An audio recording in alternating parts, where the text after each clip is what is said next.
Hello दोस्तों, आज का new video Muchen versus Liliu. Video start करना से पहला सब दोस्तों चैनल का लाइक और सब्सक्राइब कर देना। चलो वीडियो स्टार्ट करता हूँ। दोस्तों, बैटलफील्ड का माहौल अब इतना डेंजरस हो चुका था कि हवा तक भारी महसूस हो रही थी।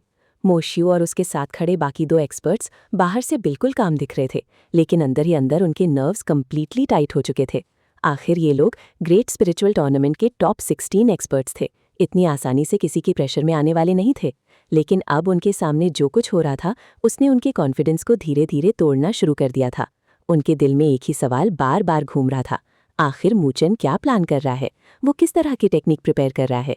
सबसे खतरनाक बात ये थी कि उन्हें इसका जरा सा भी अंदाजा नहीं था, और अननोन डेंजर हमेशा सबसे बड़ा डेंजर होता है। दूसरी तरफ मूचेन बिल्कुल शांत खड़ा था, जैसे बैटलफील्ड का शोर उसके लिए एग्जिस्ट ही नहीं करता हो। धीरे धीरे उसने अपनी आंखें बंद कर दी। उसकी बॉडी के आसपास डीप ग्रीन स्पिरिचुअल लाइट घूमने लगी। उसके दोनों हाथ एक के बाद एक एंशिएंट हैंड सील्स बनाने लगे। हर नई सील के साथ ग्रीन लाइट और भी ब्राइट होती जा रही थी। ऐसा लग रहा था जैसे किसी पूर्वज की फॉरगॉटन डिवाइन टेक्निक दोबारा दुनिया के सामने जाग रही हो। कुछ ही पल बाद एक अजीब सी वाइब्रेशन पूरी माउंटेन रेंज में फैलने लगी। पहले तो किसी ने इस पर ध्यान नहीं दिया, लेकिन वाइब्रेशन हर सेकंड और भी पावरफुल होती गई। ग्राउंड हल्की सी हिलने लगी, हवा का फ्लो बदल गया। सब लोग कंफ्यूज होकर इधर उधर देखने लगे। इसी वक्त दूर एक माउंटेन पीक पर खड़ा वूलिंग अचानक शॉक में आ गया। उसका एक्सप्रेशन तुरंत बदल गया। उसने जल्दी से अपनी नज़र नीचे जंगल की तरफ घुमाई। उसकी आंखों में डिसबिलीफ क्लियरली दिख रहा था। ये फ्लक्चुएशंस इम्पॉसिबल। उसकी आवाज़ ख़त्म भी नहीं हुई थी कि पूरी माउंटेन रेंज ज़ोर ज़ोर से कांपने लगी। लाउड रम्बलिंग साउंड्स हर डायरेक्शन में गूंजने लगी। अगले ही सेकंड जंगल के एंडलेस ट्रीज के बीच से डैज़लिंग ग्रीन लाइट आसमान की तरफ शूट करने लगी। सिर्फ कुछ सेकंड्स में पूरा स्काई ग्रीन ब्रिलियंस से भर गया। सब लोगों के एक्सप्रेशंस कंप्लीटली फ्रीज हो गए।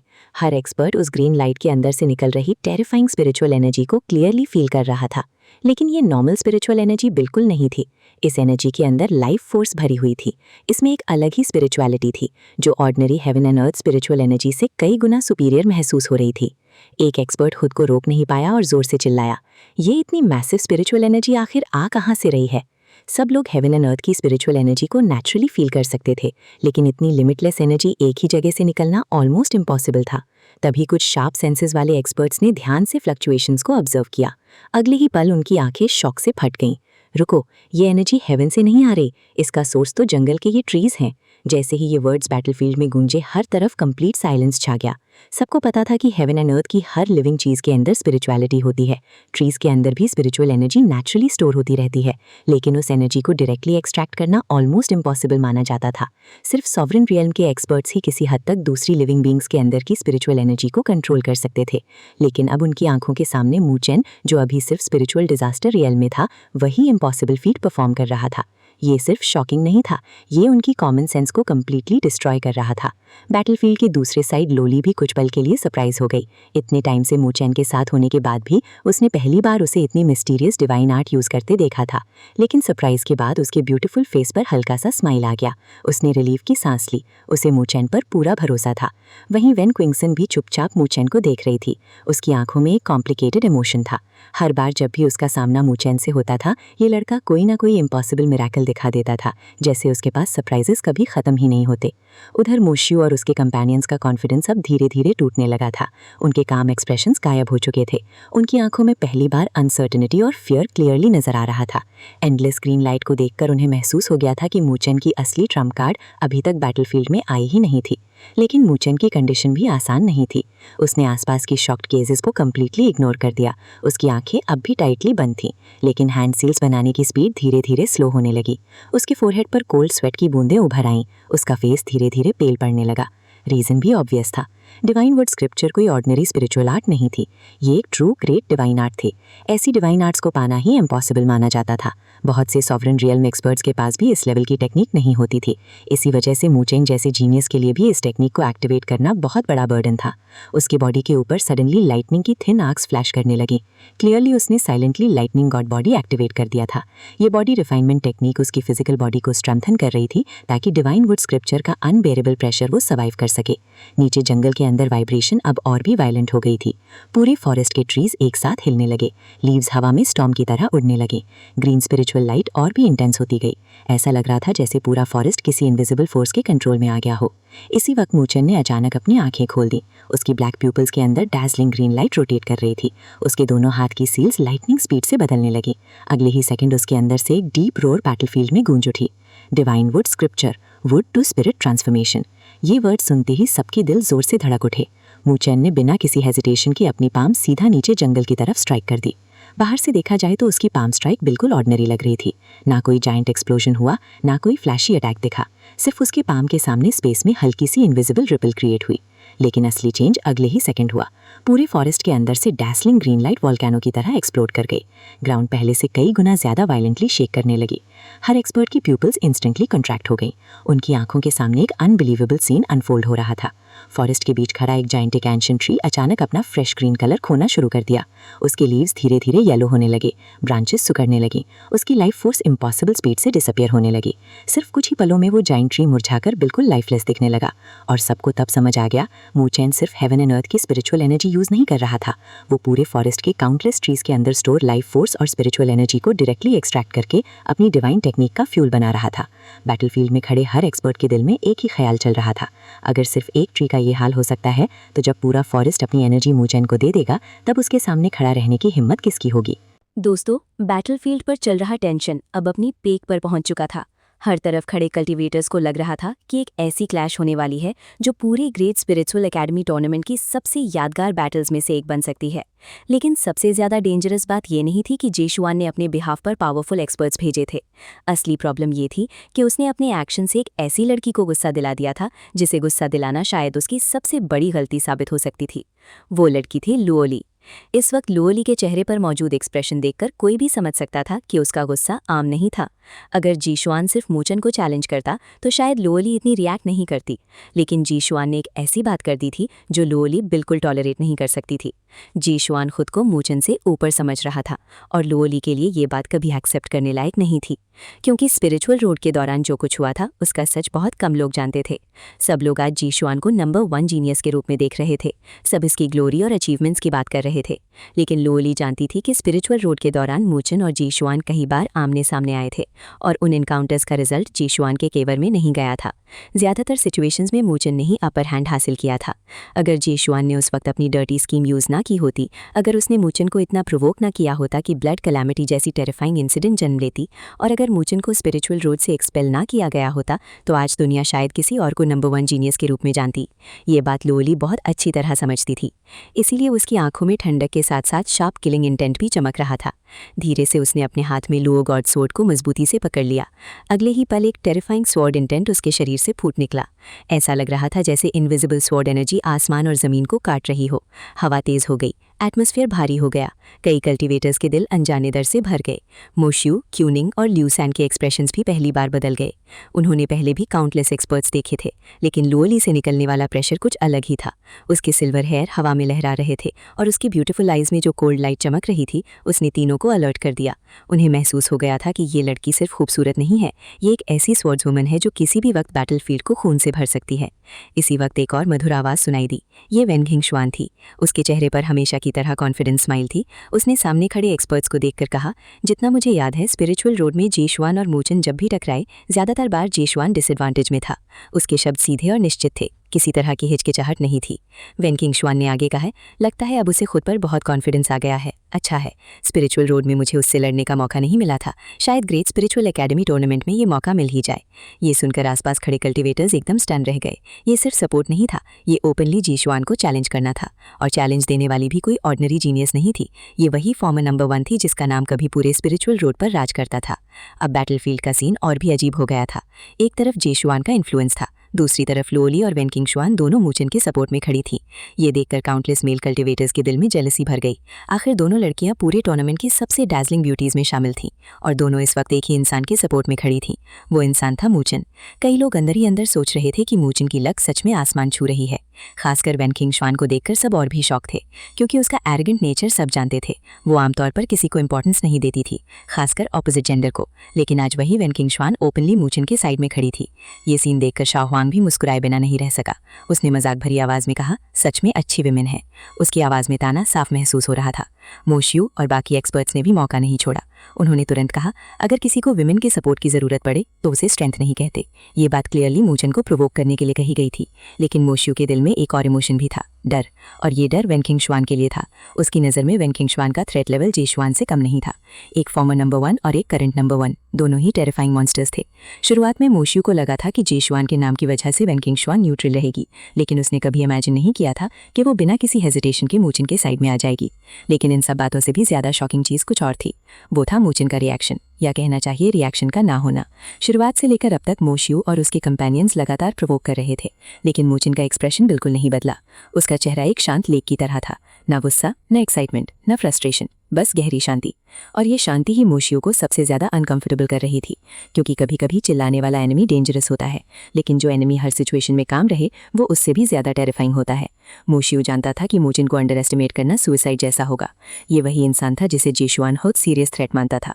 ये वही इंसान था जिसने शाओहुआंग के हेवन बाइंडिंग अरे को फोर्स से तोड़ दिया था। ऐसी अचीवमेंट कोई ऑर्डिनरी जीनियस हासिल नहीं कर सकता। इसीलिए मोशियू ने फिर सीधा मूचन को एड्रेस किया। मूचन, क्या तुम अब भी चुप रहोगे या फिर इन सब लोगों के सामने कुछ बोलोगे, खासकर उन 2 गर्ल्स के लिए जो तुम्हारा सपोर्ट कर रही हैं। पूरे बैटलफील्ड की नज़र मूचन पर टिक गई, और तब आखिरकार मूचन ने अपना सर उठाया। उसकी काली आंखें सीधा मोशियू पर टिक गईं। कुछ पल तक वो चुप रहा, जैसे कुछ कैलकुलेट कर रहा हो। फिर उसने शांत आवाज में पूछा, क्या तुम सब यहाँ जेशुआन के कहने पर आए हो? ये सवाल पूछने के बाद भी उसने जवाब का वेट नहीं किया, क्योंकि उसे पहले से आंसर पता था।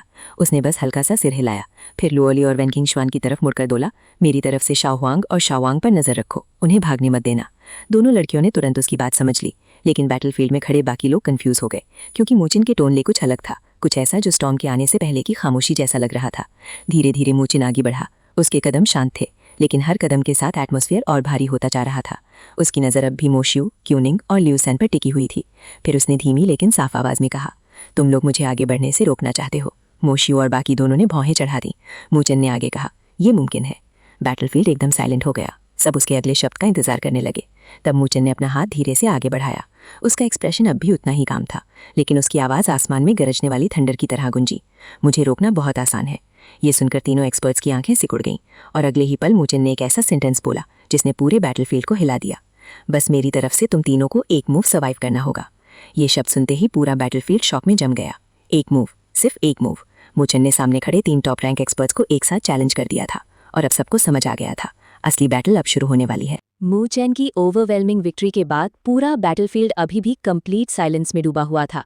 हर एक्सपर्ट के दिमाग में सिर्फ एक ही नाम घूम रहा था, मूचेन। लेकिन सबसे इंटरेस्टिंग रिएक्शन किसी और का नहीं, बल्कि वेन किंगसुआन का था। जो लड़की अपने टैलेंट, प्राइड और रॉयल ऑरा के लिए पूरे ग्रेट स्पिरिचुअल एकेडमी टूर्नामेंट में फेमस थी, उसने भी इस बैटल के बाद अपने इमोशंस को पूरी तरह कंट्रोल नहीं कर पाया। उसने हल्का सा अपने लिप्स सिकोड़े। बाहर से उसके फेस पर वही एरोगेंट और प्राउड एक्सप्रेशन था जो हमेशा रहता था, लेकिन उसके हार्ट के अंदर एक अजीब सी फीलिंग पैदा हो चुकी थी। उसके सामने खड़ा ये यंग जीनियस अब एक नॉर्मल अपोनेंट नहीं लग रहा था, बल्कि एक ऐसे बॉटमलेस अबिस की तरह लग रहा था जिसका एंड कोई देख ही नहीं सकता। हर बार जब भी मूचन बैटल करता था, वो सबकी एक्सपेक्टेशंस तोड़ देता था, और हर बार वो एक नई इम्पॉसिबल टेक्निक या डिवाइन आर्ट दिखा देता था। इसीलिए वेन किंगसुआन जैसी प्राउड जीनियस को भी अपने दिल में मानना पड़ा। मूचेन सच में एक्स्ट्रॉर्डिनरी था। उधर मूचेन को बैटलफील्ड में चल रही इन सारी फीलिंग से कोई मतलब ही नहीं था। ना उसने स्पेक्टेटर्स की चीयरिंग सुनी, ना किसी के शौक पर ध्यान दिया। उसकी काम आई सिर्फ मो शियू और उसके 2 कंपेनियंस पर टिकी हुई थी। इस वक्त तीनों के एक्सप्रेशंस देखने लायक थे। उनके फेसेस डार्क और डिप्रेस्ड लग रहे थे। ये डिफीट उनके लिए सिर्फ एक हार नहीं थी, ये उनके कॉन्फिडेंस के ऊपर सीधा अटैक था। आखिर ये तीनों ऑर्डिनरी एक्सपर्ट्स नहीं थे। ग्रेट स्पिरिचुअल एकेडमी टूर्नामेंट के टॉप 16 में पहुंचना ही इम्पॉसिबल अचीवमेंट माना जाता था। हर एक के पास टेरिफाइंग टैलेंट था। हर एक ने countless life and death battle survive की थी। हर एक के पास अपनी डिवाइन अपॉर्चुनिटीज और ट्रम्प कार्ड्स थी। और इसी वजह से उन्हें लगता था कि जेशुआन, वेन किंगसुआन, वू लिंग और कुछ और मॉन्स्टर्स को छोड़कर वो भी टॉप पोजीशन के इक्वली डिजर्विंग है। लेकिन आज रियलिटी ने उन्हें एक बहुत पेनफुल आंसर दे दिया था। तीनों ने मिलकर बैटल की, अपनी स्ट्रॉन्गेस्ट डिवाइन टेक्निक्स यूज की, अपनी फुल पावर रिलीज कर दी। फिर भी मूचेन ने सिर्फ एक अटैक में उन्हें कंप्लीटली डिफीट कर दिया। और सबसे शॉकिंग बात ये थी, मूचेन अभी सिर्फ स्पिरिट एनर्जी डिजास्टर एल में था। ये बात उनके लिए एक्सेप्ट करना सबसे मुश्किल था। तीनों ने एक दूसरे की तरफ देखा और हेल्पलेस साई ली। अब उन्हें फाइनली समझ आ गया था कि जेशुआन मूचेन को इतना डेंजरस एनिमी क्यों मानता था। ये कोई ऑर्डिनरी जीनियस नहीं था, ये फ्यूचर का एक ऐसा मॉन्स्टर था जो हर लिमिट तोड़ने वाला था। अगला मोमेंट मो शियू ने बिना कुछ कहे अपनी एकेडमी प्लैक निकाली। क्यू निंग और लियू सान ने भी वही किया। तीनों ने अपने एकेडमी प्लैक्स मो चैन की तरफ उड़ा दिए। बैटल के रूल्स सिंपल थे, विनर सब कुछ ले जाता था और लूजर के पास रिफ्यूज करने का कोई राइट नहीं होता था। मो चैन ने कामली तीनों एकेडमी प्लैक्स कैच कर लिए। उसने कैजुअली उनके पॉइंट्स चेक किए। अगले ही सेकंड उसकी आईब्रोज हल्की सी रेज हो गई। तीनों प्लैक्स में मिलाकर पूरे 10,000 पॉइंट्स थे। ये अमाउंट किसी भी टीम को टूर्नामेंट के टॉप 16 में कंफर्टेबली पहुंचाने के लिए काफी था। लेकिन मो चैन ने पॉइंट्स लेने की जल्दी नहीं दिखाई। उसने कैजुअली मो शियू की तरफ देखा और पूछा, क्या तुम लोग जीशुआन के सबऑर्डिनेट्स हो? क्वेश्चन सुनते ही मो शियू ने सीधा आंसर दिया, हम किसी के सबऑर्डिनेट्स नहीं हैं, हम सिर्फ उसका एक फेवर चुका रहे थे। अब जब तुम्हारी स्ट्रेंथ देख ली तो समझो वो फेवर भी खत्म हो गया। ये आंसर सुनते ही मो चैन कुछ सेकंड्स तक साइलेंटली सोचता रहा। फिर उसने कामली अपनी फिंगर मूव की। ये देखकर तीनों एक्सपर्ट्स कंफ्यूज हो गए।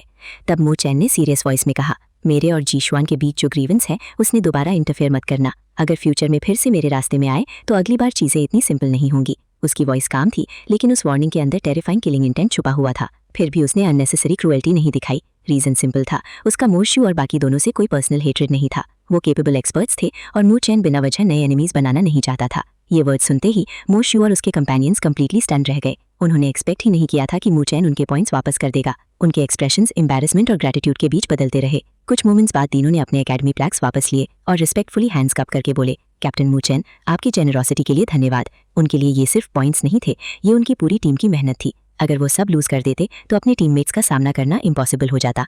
इसीलिए उन्होंने अपना प्राइड साइड में रख दिया और सिंसियरली मो चैन का रिस्पेक्ट किया। मो चैन ने कैजुअली अपनी स्लीव वेव की। इंस्टेंटली उनके आसपास घूम रहा जाइजेंटिक स्पिरिचुअल सी काउंटलेस ग्रीन लाइट पार्टिकल्स में बदल गया। पूरा बैटलफील्ड फिर से नॉर्मल होने लगा। ग्रीन लाइट्स धीरे धीरे नीचे माउंटेन्स पर गिरने लगी। मो शियू ने एक बार फिर मो चैन को सैल्यूट किया। उसके बाद तीनों साइलेंटली बैटलफील्ड से रिट्रीट कर गए। ये देखकर स्पेक्टेटर्स भी इंप्रेस हो गए। सबको लगा था मो चैन ग्रीड में 10,000 पॉइंट्स रख लेगा, लेकिन उसने जेनरोसिटी दिखाकर सबको सरप्राइज कर दिया। उसकी इमेज सबके हार्ट्स में और भी ऊपर चली गई। जैसे ही मो शियू और उसके कंपेनियंस चले गए, मो चैन ने धीरे से अपना बॉडी टर्न किया। अब उसकी कोल्ड आइज सीधा शाओ हुआंग और मल्टी एकेडमी अलायंस पर टिक चुकी थी। उसने बिल्कुल काम वॉइस में कहा, इतनी देर से मेरा शो एंजॉय कर रहे थे, अब बताओ मेरे 20,000 पॉइंट्स कहाँ हैं? ये वर्ड सुनते ही शाओ हुआंग का एक्सप्रेशन इंस्टेंटली अगली हो गया। उसने टीथ ग्राइंड करते हुए गुस्से में कहा, मो चैन, हमें थ्रेटन मत करो। लेकिन मो चैन के फेस पर सिर्फ एक फेंट स्माइल थी। उसने कामली आंसर दिया, लगता है तुम लोग वॉलंटियरली पॉइंट्स देने वाले नहीं हो। सिचुएशन खराब होती देख शाओ हुआंग फाइनली आगे बढ़ा। उसने डीप वॉइस में कहा, मो चैन, इस सब की क्या जरूरत है? हम प्रॉमिस करते हैं कि फ्यूचर में तुम और जीशुआन के मैटर में इंटरफेयर नहीं करेंगे। यहीं सब खत्म कर देते हैं। उसके वर्ड्स लॉजिकल लग रहे थे। आखिर उसने देखा था कि मो चैन ने मो शियू के साथ अननेसेसरी हॉस्टिलिटी अवॉइड की थी।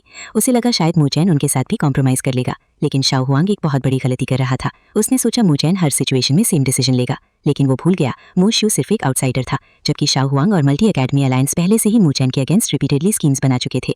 ये डिफरेंस बहुत बड़ा था। मो चैन ने धीरे से अपना हेड उठाया। उसकी कोल्ड आइज सीधा शाओ हुआंग की आंखों में जाकर रुक गई। उसके लिप्स पर एक मॉकिंग स्माइल उभर आई। अगले ही सेकंड उसके बॉडी से टेरिफाइंग किलिंग इंटेंट एक्सप्लोड हुआ। पूरे बैटलफील्ड का टेम्परेचर जैसे एकदम नीचे गिर गया। हर एक्सपर्ट ने उस किलिंग ऑरा को क्लियरली फील किया। फिर मो चैन की आइस कोल्ड वॉइस आसमान में गूंज उठी, अगर पॉइंट्स नहीं दिए तो यहाँ खड़ा हर इंसान अपना एक हाथ छोड़कर जाएगा। ये वर्ड सुनते ही पूरा बैटलफील्ड दोबारा कंप्लीट साइलेंस में डूब गया। सबको समझ आ गया था मो चैन मजाक बिल्कुल नहीं कर रहा था और अगला बैटल पहले से भी ज्यादा डेंजरस होने वाला था। बाय बाय दोस्तों।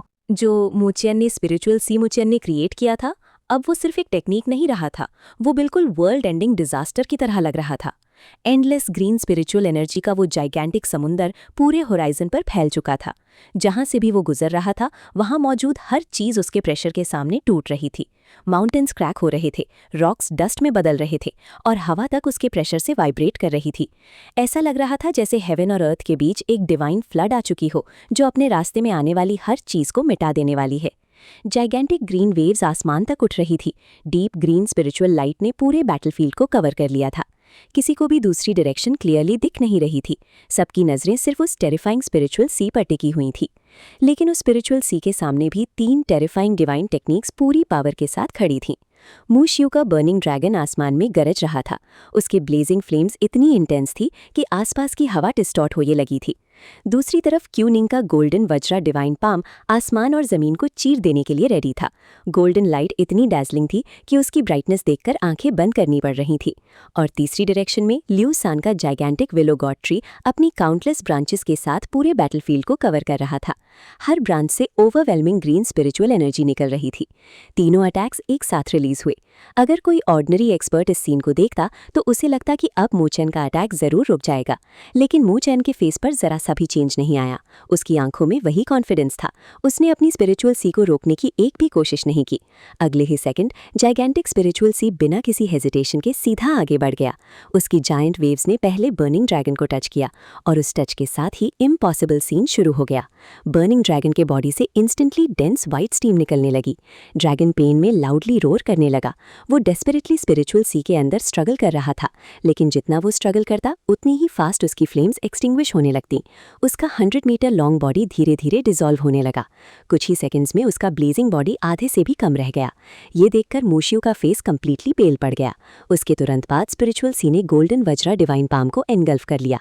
गोल्डन पाम पहले कुछ सेकंड्स तक प्रेशर को रेजिस्ट करता रहा, लेकिन उसके बाद उसकी Darjeeling golden light rapidly dim होने लगी।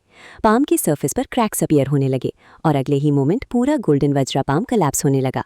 उधर ल्यूस सान का डिवाइन वेलो ट्री भी स्पिरिचुअल सी के अंदर सर्वाइव नहीं कर पाया। उसकी काउंटलेस ब्रांचेस एक के बाद एक मुरझाने लगी। ग्रीन लीव्स ब्लैक होने लगे, ब्रांचेस टूटने लगी। ऐसा लग रहा था जैसे पूरा डिवाइन ट्री हजारों साल पुराना होकर एक ही पल में सड़ गया हो। स्पिरिचुअल सी के अंदर terrifying spiritual pressure continuously increase हो रहा था। अगला सेकंड एक इनविजिबल रोर पूरे बैटलफील्ड में गुंजा। बूम! जाइगेंटिक ग्रीन वेव्स एक साथ एक्सप्लोड हुई और उस एक्सप्लोजन के साथ ही burning dragon, golden Vajra palm और डिवाइन वेलो ट्री, तीनों डिवाइन टेक्निक्स एक ही मोमेंट में कंप्लीटली शटर हो गईं। उनके countless glowing particles spiritual sea के अंदर एब्जॉर्ब हो गए, जैसे उनका एग्जिस्टेंस कभी था ही नहीं। ये सीन देखते ही मोशियो, क्यूनिंग और ल्यू सान का ब्लड सर्कुलेशन उलट गया। तीनों के माउथ से एक साथ ब्लड फाउंटेन की तरह बाहर निकला। फ्रेश ब्लड ने उनके रोब्स को रेड कर दिया। उनकी स्पिरिचुअल कनेक्शन टूट चुकी थी। इसी वजह से उन्हें हैवी बैकलैश मिला था। बैटलफील्ड के बाहर खड़े स्पेक्टेटर्स ये सीन देखकर कंप्लीटली नम हो गए। सब लोग सिर्फ ठंडी सांस ले पाए। उन्होंने पहले भी काउंटलेस पावरफुल बैटल्स देखी थी, लेकिन किसी ने भी कभी इमेजिन नहीं किया था कि टॉप 16 के 3 स्ट्रॉन्गेस्ट एक्सपर्ट्स की अल्टीमेट डिवाइन टेक्निक्स को कोई एक ही अटैक में इतनी आसानी से क्रश कर देगा। ये सिर्फ विक्ट्री नहीं थी, ये एब्सोल्यूट डोमिनेशन थी। उधर हवा में खड़ा मूचेन बिल्कुल एक्सप्रेशनलेस था। उसने कामली उन तीनों को देखा, फिर सिर्फ अपनी फिंगर हल्का सा मूव की, बस इतना सा मूवमेंट, और स्पिरिचुअल सी एक बार फिर वायलेंटली रोर करने लगा। जाइगेंटिक ग्रीन वेव्स ने डायरेक्शन बदली। अब उनका टारगेट अटैक्स नहीं, सीधा मोशियो और उसके कंपेनियंस थे। ये देखते ही तीनों के एक्सप्रेशंस कंप्लीटली चेंज हो गए। अब उनके हाथ्स में सिर्फ फियर बचा था। उन्हें पता था कि अगर ये स्पिरिचुअल सी उन्हें डायरेक्टली टच कर गया तो उनकी डेथ ऑलमोस्ट सर्टेन होगी। इसीलिए बिना एक सेकंड वेस्ट किए तीनों अलग अलग डायरेक्शंस में फुल स्पीड से रिट्रीट कर गए। लेकिन मूचेन का अटैक उनसे कई गुना फास्टर था। Boom! Spiritual see directly mountain peak पर गिरा। सिर्फ एक कोलिजन और पूरी जाइगेंटिक माउंटेन पीक कोलैप्स हो गई। मैसिव रॉक्स टूटकर नीचे गिरने लगे। ग्राउंड वायलेंटली शेक करने लगी। डस्ट क्लाउड्स आसमान तक उठ गए। ये सिर्फ अटैक नहीं था, ये कंप्लीट डिस्ट्रक्शन था। इसी मोमेंट मूचेन ने एक बार फिर हैंड सील चेंज की और इम्पॉसिबल चीज हो गई। पूरा स्पिरिचुअल सी सडनली 3 अलग अलग स्ट्रीम्स में डिवाइड हो गया। हर स्ट्रीम लाइटनिंग स्पीड से एक एक एनिमी की तरफ शूट हुई। मोशियो, क्यूनिंग और ल्यू सान। कुछ ही मोमेंट्स में तीनों स्ट्रीम्स उनके सामने पहुंच गईं। फिर उन्होंने उन तीनों को हर डायरेक्शन से सराउंड कर लिया। अब उनके पीछे रिट्रीट करने का कोई रास्ता नहीं बचा था। हर साइड सिर्फ एंडलेस स्पिरिचुअल एनर्जी थी। मोशियो और बाकी दोनों कंप्लीटली फ्रीज हो गए। उन्हें क्लियरली फील हो रहा था कि अगर उन्होंने जरा सी भी केयरलेस मूवमेंट की तो ये स्पिरिचुअल सी उनके हेड्स के ऊपर कोलैप्स हो जाएगा और उसके बाद उनका हाल उस डिस्ट्रॉयड माउंटेन पीक से भी ज्यादा खराब होगा। लकी बात सिर्फ इतनी थी कि मूचेन ने अटैक पर रोक रखा था। स्पिरिचुअल सी उन्हें सिर्फ सराउंड कर रहा था, डायरेक्ट क्रश नहीं कर रहा था। मूचेन कुछ डिस्टेंस पर खड़ा उन तीनों को साइलेंटली देख रहा था। उसने एक भी वर्ड नहीं बोला, लेकिन उसकी काम आइज उनके लिए किसी वार्निंग से कम नहीं थी। आखिरकार मूशियो ने क्यूनिंग और ल्यू सान की तरफ देखा। तीनों के फेसेस पर बिटर स्माइल आ गई। उन्हें फाइनली एक्सेप्ट करना पड़ा। मूशियो ने धीरे से दोनों हाथ ऊपर उठाए और हैवी वॉइस में बोला, हम हार गए। ये वर्ड्स बैटलफील्ड में गुंजते ही पूरा एरिया कुछ सेकंड्स के लिए साइलेंट हो गया। अगले ही मोमेंट हर डायरेक्शन से शॉक्ड वॉइसेस एक्सप्लोड हो गईं। सब स्पेक्टेटर्स डिसबिलीफ में चिल्लाने लगे। किसी ने भी इमेजिन नहीं किया था कि बैटल का एंड इस तरह होगा। उधर एकेडमी अलायंस के मेंबर्स के फेसेस कंप्लीटली स्टिफ हो चुके थे। जो लोग कुछ देर पहले मूचेन का मजाक उड़ा रहे थे, अब उनके लिप्स तक नहीं हिल रहे थे। शाओहांग की आईज डार्कनेस से भर गईं। उसने मूचेन को घूर कर देखा। उसके हार्ट में पहली बार जेन्युइन फियर पैदा हुआ था। उसने कभी एक्सपेक्ट नहीं किया था कि मूचेन इतना टेरिफाइंग बन चुका होगा। शाओहांग भी डिसबिलीफ में रोर कर उठा। ये कैसे पॉसिबल है? उसकी स्ट्रेंथ भी मूशियो के लेवल की थी, इसीलिए वो सबसे अच्छी तरह समझ सकता था कि मूचेन ने अभी किस लेवल का मिरेकल परफॉर्म किया है। उधर मूयू और उसके कंपेनियंस की बॉडीज फियर से कांप रहे थे। सिर्फ आधे महीने पहले तक मूचेन उनके लिए एक स्ट्रॉन्ग ओपोनेंट था, लेकिन अब वो उनकी इमेजिनेशन से भी बाहर निकल चुका था। दूर आसमान में खड़ा वूलिंग भी साइलेंटली बैटल देख रहा था। उसने धीरे से हेड शेक किया। उसकी आईज में एडमिरेशन क्लियरली दिख रही थी। उसने स्लोली कहा, ये सच में मूचेन ही है। स्पिरिचुअल रोड से हाफवे बाहर निकाल दिया गया था। उसने वैल्यूएबल कल्टीवेशन टाइम लूज किया, लेकिन अपने मॉन्स्टर्स टैलेंट की वजह से उसने वो सारा गैप खुद ही कवर कर लिया। उसके पास खड़ी वो यिंग यिंग भी कुछ देर तक बिना कुछ बोले मूचैन को देखती रही। उसकी ब्यूटीफुल आइज में सरप्राइज क्लियरली नजर आ रहा था। उसने कभी नहीं सोचा था कि मूचैन की ऑरा इतनी ओवरवेलमिंग हो जाएगी कि वो कुछ पल के लिए उसके अगेंस्ट एक भी नेगेटिव बात सोच नहीं पाएगी। और बैटलफील्ड के दूसरे साइड लोली ने फाइनली रिलीफ की सांस ली। जो टेंशन उसके हार्ट में बैटल शुरू होने से थी वो धीरे धीरे खत्म हो गई। उसने मूचैन की बैक को देखा, उसकी लिप्स पर एक जेंटल स्माइल आ गई। उसके सामने खड़ा ये यंग जीनियस धीरे धीरे वही लेजेंडरी ग्रेस और एलिगेंस दोबारा हासिल कर रहा था जो उसने स्पिरिचुअल रोड के दौरान दिखाई थी। और लोली को पूरा यकीन था ये सिर्फ मूचैन की एक विक्ट्री नहीं थी, ये उस जर्नी की शुरुआत थी जहां फ्यूचर में उसका नाम पूरी ग्रेट 1000 वर्ल्ड में एक लेजेंडरी जीनियस के रूप में गूंजेगा।